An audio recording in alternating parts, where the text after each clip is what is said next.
Diam bukanlah sekadar ketiadaan suara. Diam adalah ibadah tersembunyi, adab ruhani, dan jalan menuju kedekatan dengan Allah.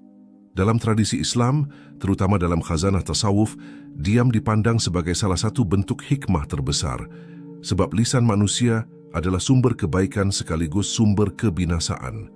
Maka menjaga lisan melalui diam bukanlah kelemahan, melainkan kekuatan spiritual yang sangat agung.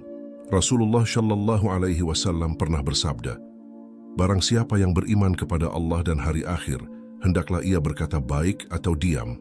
Hadis Bukhari dan Muslim. Hadis ini sederhana namun begitu dalam. Ia menunjukkan bahwa diam adalah ibadah jika tidak mampu berkata yang baik. Bahkan, diam bisa menjadi benteng iman, sebab lisan adalah anggota tubuh yang paling sering menjerumuskan manusia. Diam sebagai benteng ruhani. Dalam tasawuf, diam disebut sebagai syamt. Para sufi menganggap syamt sebagai salah satu makam penting dalam perjalanan spiritual. Imam Al-Ghazali dalam Ihya Ulumuddin menjelaskan panjang lebar tentang bahaya lisan. Beliau mengatakan bahwa banyak dosa besar lahir dari mulut. Dusta, ghibah, namimah, riya, dan ucapan sia-sia. Maka diam bukan sekadar menahan kata, tetapi menahan diri dari dosa. Diam menjadi benteng yang menjaga hati tetap bersih. Sebab hati akan cepat rusak jika lisan tidak dijaga. Seorang wali Allah pernah berkata, "Banyak orang yang masuk neraka karena lidahnya, dan banyak pula yang sampai kepada Allah karena diamnya." Diam sebagai jalan ma'rifat.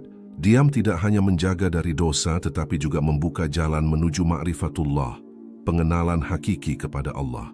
Dalam keheningan, seorang hamba dapat merenungi ciptaannya, mendengarkan bisikan hatinya, dan merasakan kehadirannya. Syekh Abdul Qadir Al-Jilani pernah mengingatkan, barang siapa banyak bicaranya, maka banyak salahnya. Barang siapa banyak salahnya, maka sedikit wibawanya. Barang siapa sedikit wibawanya, maka hatinya mati. Dan barang siapa hatinya mati, maka ia jauh dari Allah. Maka diam adalah pintu kehidupan hati. Dengan diam, hati menjadi lebih peka, lebih halus, dan lebih mudah merasakan cahaya Allah. Seorang salik yang rajin muraqabah, mengawasi hati, akan memilih diam agar batinnya tenang, sehingga ia bisa melihat hakikat di balik segala peristiwa. Diam dalam tradisi sufi. Banyak kisah para sufi yang menjadikan diam sebagai jalan suluk. Hasan al-Bashri dikenal sering berdiam lama sebelum menjawab pertanyaan. Ketika ditanya alasannya, beliau berkata, "Aku takut lisanku tergelincir dan menjadi beban di hari hisab." Syekh Abu Madian, seorang sufi besar Maghrib, mengajarkan murid-muridnya latihan syamt, diam berhari-hari agar hati tidak sibuk dengan dunia.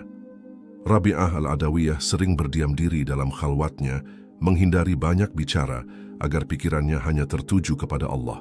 Para sufi menyadari bahwa terlalu banyak bicara membuat hati kasar, sedangkan diam melunakkan hati dan menajamkan rasa ruhani. Diam sebagai latihan tazkiyah al-nafs.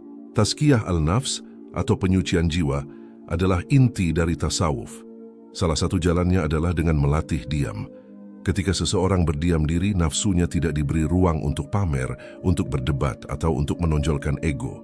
Dengan diam, seorang salik belajar menundukkan keakuan. Ia tidak sibuk membela diri di hadapan manusia, melainkan sibuk menghadapkan diri kepada Allah. Diam menjadi cermin kerendahan hati. Orang yang banyak diam biasanya lebih sedikit melakukan kesalahan.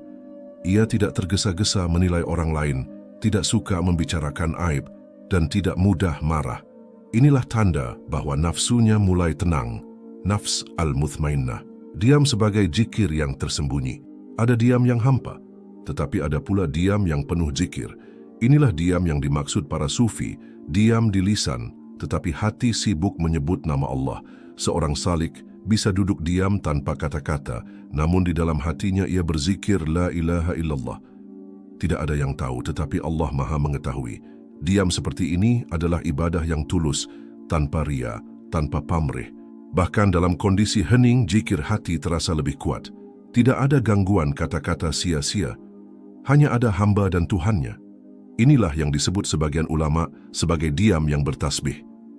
Diam di hadapan Allah. Dalam doa dan munajat, kadang diam lebih berharga daripada banyak kata. Hati yang hadir, air mata yang jatuh, Dan kesadaran penuh di hadapan Allah adalah bahasa yang tidak terucap, namun lebih fasih daripada 1000 doa panjang. Allah tidak membutuhkan kata-kata indah dari kita. Yang Allah kehendaki adalah hati yang khusyuk, dan kadang khusyuk itu muncul dalam diam. Syekh Ibnu Athaillah Al-Sakandari dalam Al-Hikam mengatakan, "Diamlah dari banyak berbicara, niscaya hatimu akan bersinar dengan cahaya makrifat." Diam di hadapan Allah adalah adab. Bagaimana seorang hamba berani banyak bicara di hadapan Sang Pencipta, padahal dirinya lemah dan hina? Maka, diam adalah tanda tunduk dan pasrah total kepadanya. Diam dalam hubungan sesama manusia. Tasawuf tidak hanya bicara hubungan dengan Allah, tetapi juga hubungan dengan sesama. Dalam hubungan sosial, diam adalah perhiasan seorang mukmin. Saat dipuji, diam membuat kita tidak tergelincir ke dalam ujub. Saat dicaci, diam membuat kita terjaga dari balasan buruk. Saat melihat keburukan orang lain, diam membuat kita selamat dari ghibah. Imam Al-Syafi'i berkata, "Jika engkau ingin berbicara, maka pikirkanlah. Jika ucapanmu lebih baik daripada diam, bicaralah. Tetapi jika diam lebih baik, maka diamlah." Inilah akhlak para arifin. Lisan mereka dijaga, ucapan mereka ditimbang, dan diam mereka penuh hikmah. Buah dari kekuatan diam. Barang siapa yang mampu menjaga diamnya, Allah akan karuniakan 3 hal. Hati yang tenang, sebab tidak sibuk menyesali ucapan yang sia-sia. Wibawa di hadapan manusia, sebab orang yang sedikit bicara dianggap bijak. Kedekatan dengan Allah, sebab diam menjadi jalan masuknya cahaya ma'rifat. Diam bukan berarti pasif. Diam adalah seni memilih kata, seni menahan nafsu, dan seni menghadirkan hati. Dengan diam, seorang salik justru lebih aktif dalam perjalanan ruhani, mendengarkan bisikan hati, merasakan tajalli Allah, dan menyibukkan diri dengan zikir. Diam adalah kekuatan ruhani yang agung.